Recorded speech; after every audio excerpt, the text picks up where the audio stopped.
brain, and so it may simply be that he was inspired independently of the source material. I don't know.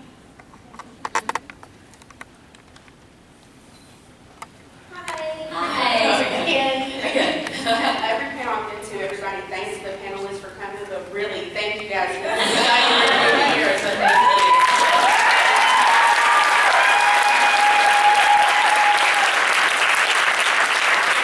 And my question is for all three of you, because I've been to every panel and I don't think I've heard this one asked.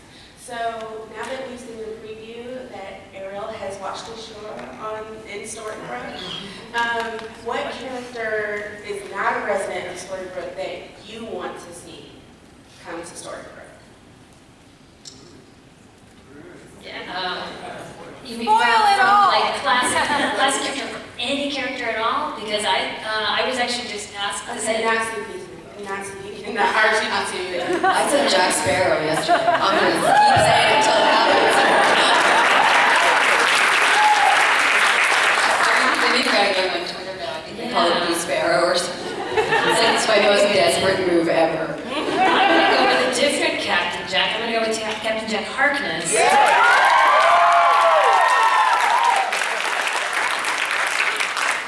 He's good anywhere. You guys notice it? Oh gosh, there's so many. You know, this is in my head because someone was just talking to me about it. I'd be so curious who Pongo was. I mean, if Before his adventures in if you had a cricket that turned into a human, then why not a dog? What's that other side? And I'd be curious what that is. I'd be curious, you know, what character could come from there. Maybe he's one of the Aristocats. And by the way, just because the little clip that you were referring to that we aired at Comic-Con that showed Ariel showing up in Storybrooke, that doesn't mean that's where she'll show up in the story. But I have been authorized to say that not only will we see Ariel this season, but we'll also see Eric.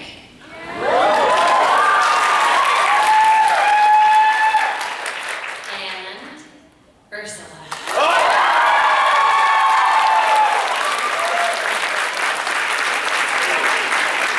And we're keeping it Once Upon a Time tradition, Eric will not be handsome at all.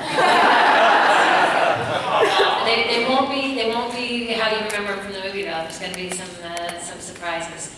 But that's like the first time I got special permission from the boss to tell you guys that today.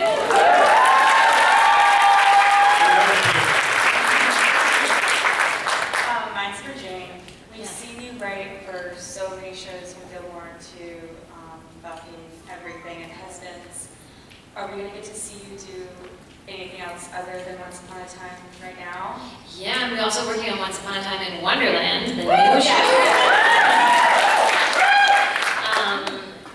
And that will be on Thursdays in the fall, and so look forward. That's really cool. We're doing some, that's got Jafar in it. Really good stuff. And look for that. And Is that at 9 o'clock? I'm not sure. I just had heard it was darker, so I wanted to. Yeah, it's got a really, really cool feel to it. It's really atmospheric, and like Wonderland's great presence in the story. You guys are gonna really love it. But that and Husbands are the only things that I can talk about. Everybody on Twitter right now.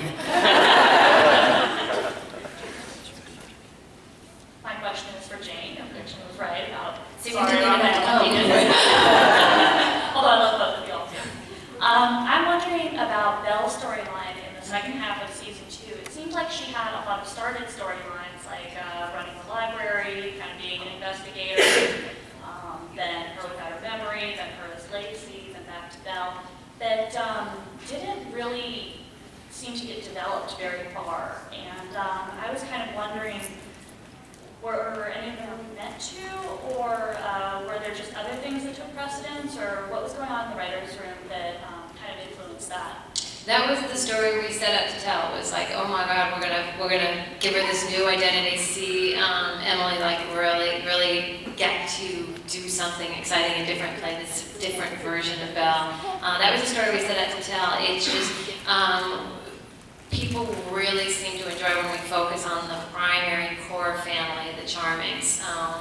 And so I think there was the start of a real effort to sort of bring into the real center. So I think, Belle is a character we adore, though, and we want to write lots and lots for her. And there is definitely Belle coming up this year.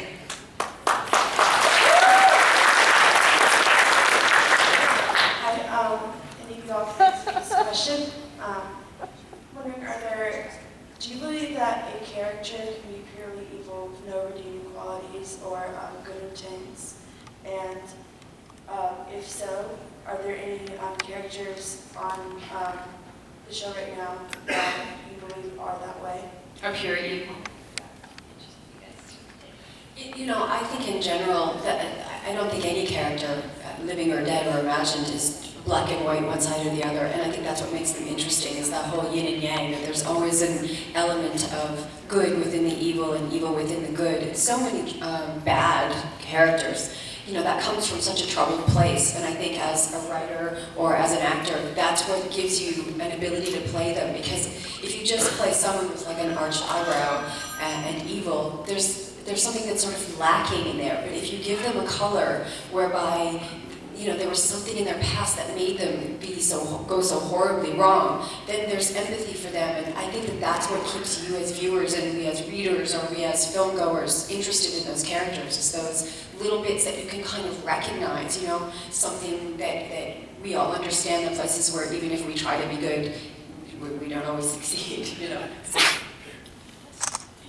I mean, yes to that. And how's that for a very informative answer? And also, obviously, in long-form storytelling, where you get to where it gets to unfold over a period of time. Obviously, having characters that are at least initially evil, and then you get to see their softer sides. Basically, what they've done with, obviously, Regina is the obvious one, where you really love to hate her, and then you feel for her, and then you love her, and then you hate her, and then how did she be so mean, and then I love her. So that's been sort of, again, the hallmark of what they've done, which has been so great, and keeps us all hooked. And one of the amazing things about writing for really good actors, like these two and beyond, is that even if you do a bad job and you write a character that is just pure evil with no levels, it doesn't happen on the show, but certainly it happens out there. Get a good actor and they bring that to it even if it's not on the page. They give you the pain in their eyes. They write backstories in their own head. Keegan was talking about, she's got stories in her head about the Blue Fairy, which I think is so awesome. And you'll see it in their face. You'll see a good actor won't let a character just be pure evil. I thought Sebastian, we were talking a little bit about this yesterday, I thought he was brilliant in depicting that. And I mean, obviously, you put some of that on the page, but so much of that came from that man and what he draws out of the character. Because otherwise, you would just be like, he's a nutter. But when you saw that came from such an emotionally tormented place, that was why all of us were hooked on the Mad Hatter. And I think he got a spin-off even though he was too busy to do it, It's a problem to have. Great question. Hello, everyone. It's a question for everyone. So I'm a playwright in the fantasy genre, so I'm always interested in how we build these worlds. And Once Upon a Time obviously takes mythology from different sources and brilliantly blends it together, and it's blended with this contemporary sense with Storybook. So I'm curious, Jane, on how the writers keep all that straight and how that affects the writing process. And then Keegan and Raphael, I'm wondering how that impacts you, how the mythology impacts your performance. Well, from the writer's point of view, you use the source material as the spark of inspiration, but you try very hard to stray away from it. There was one time when we had like breaking a story means breaking it down into the scenes that will make up what you see. And there was one time when we had sort of broken it down into scenes and we looked at it and we said, we just retold the story. There's no point. You go rent the Disney movie. And we had to figure it out. So we don't want to ever just retell a story. We want to find a variation on it. And we want it to serve our theme. We're actually trying to say something with the episode. So we've got to sort of find our own story and add in the sprinkling of the myth. It's like people used to ask me on Buffy, you guys must go out there and just do a whole lot of studying of traditional demons from different cultures. I'm like, no, we didn't. We couldn't take a demon off the rack. They had to fit into a very specific story. So they were all custom made. And so we're doing the closest thing we can to that on this show, which is we take little bits of the myth, but we're really using them for our purposes. I love that. All our demons are custom made. I'm gonna get a t-shirt with that. I'll give you one. But that was for you guys too. Oh. How you use the original story. Well, I've said before that with the Blue Fairy, there really wasn't like so much from the original story that I could go with, and so I just try to imagine where she fits in kind of on the power grid based on the things that I know and the places where they put her, and the fact that when you found out who the Blue Fairy was in Storybrooke, she was Mother Superior. I thought that right off the bat was really informative of where she sort of fit in on the grid. And I just keep trying to think about how the Blue Fairy sort of serves the realm, and what she cares about seems to come from that place. And I know that there are a lot of people who think the Blue Fairy is pulling the strings and that she has a lot of ulterior motives, and I love that idea. And I'm always kind of looking for it. I'm like, when I get it, I'm like, can I make that evil? I haven't really been able to yet, but it kind of has to still be there on the page. But I think that, for me, I know that the Blue Fairy would do anything for the ends to which she works. And I think essentially, at least my understanding is that she's meant to be good, but even those aiming for good often do the wrong things in so many ways. And heck, I think that's what's the funnest thing to play. The funnest, I know funnest is not a word. The most fun to play.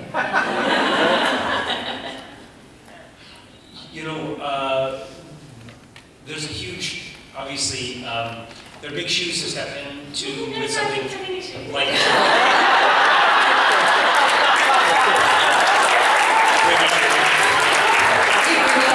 huge, tiny shoes to step into. Oh my gosh. Good thing there's that store on the internet.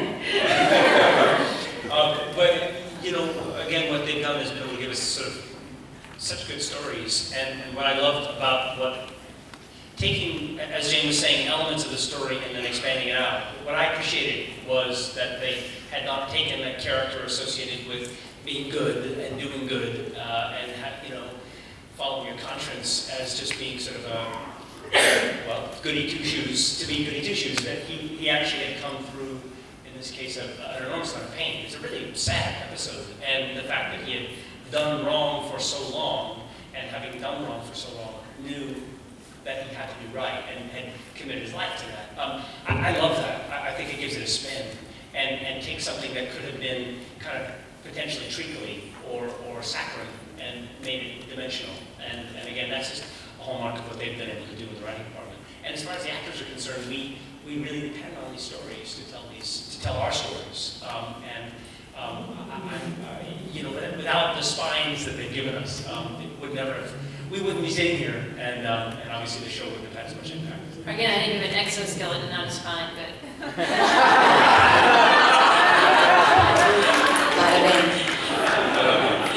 Thank you, that'll be your own. Or at least until tomorrow. Hi, I am super excited that Kate Malenko is here. Bim Chef, she's here.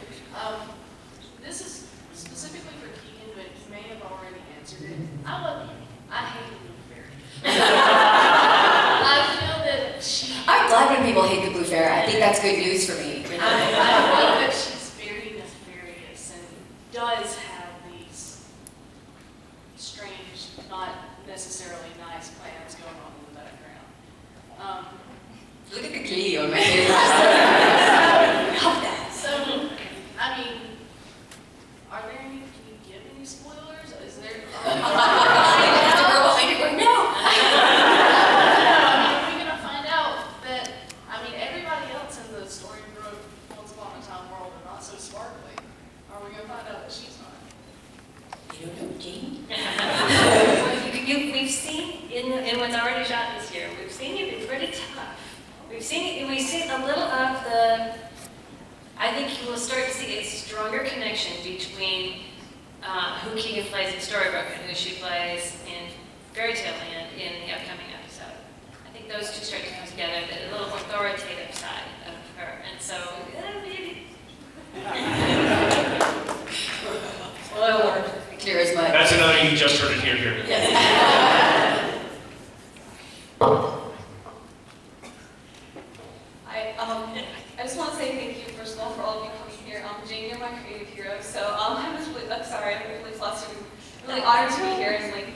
guys. My question is for Raphael.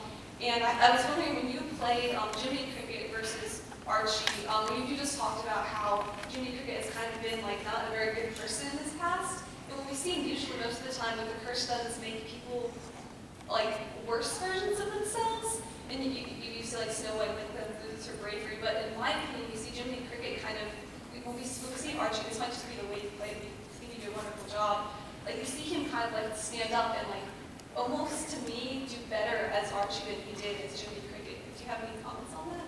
Well, that's lovely. Thank you for that. A lot of people talk about this scene that in the Jimminy Cricket episode where he finally stands up to the Queen, and I've heard a lot of people say it was one of their favorite Archie scenes, and the line, "I will always do my best," which still sort of chokes me up when I think about it personally, just because it does hit a chord for me as well.